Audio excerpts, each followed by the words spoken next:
As you know, in my work, I talk mostly about 12-step programs and trauma survivors. This is my opinion, but I think because they're based on powerlessness and calling yourself crazy and giving up control and agency, that for some people that could be, let's just say, counterproductive. As a professional therapist, how do you see those concepts as maybe affecting trauma recovery? How does someone recover from trauma if they have no power?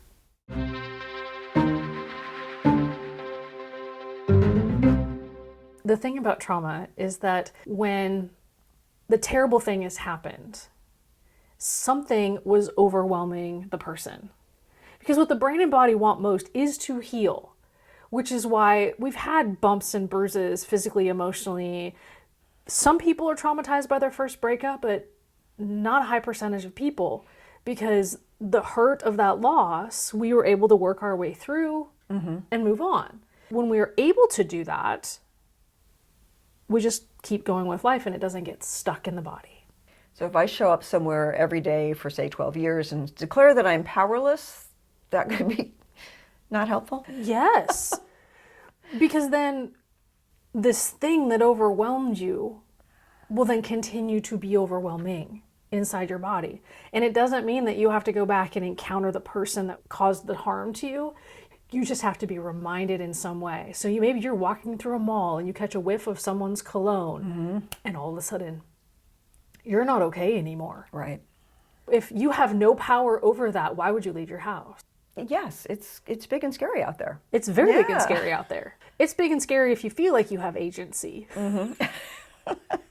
And so when the 12 steps are saying you cannot take control and you must actually take responsibility without taking control, we're really not setting anybody up to heal. It's a little like middle management. You have all the responsibility and none of the power. That's right. That's right.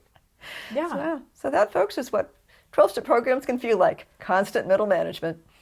I wasn't going to ask this question, but I'm going to ask it. One of the things I love to learn more about in general is alternatives to 12-step programs for people with concerns about addiction.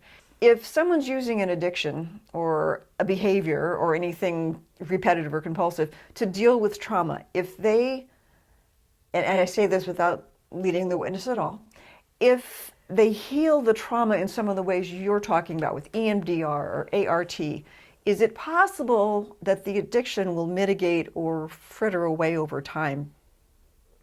There is a strong possibility. We can't rule out the physiological components of that because addiction does have genetic roots for some people. And so there's a difference between a genetic addiction and self-medicating a lot. Got it. If you're self-medicating a lot, then, well, medication. If you don't need the meds anymore, you stop taking them. If it's genetic, now we have a different challenge in front of us, but you now have far more capacity to figure it out. Because the trauma has been mostly handled and now you can pay attention to other things.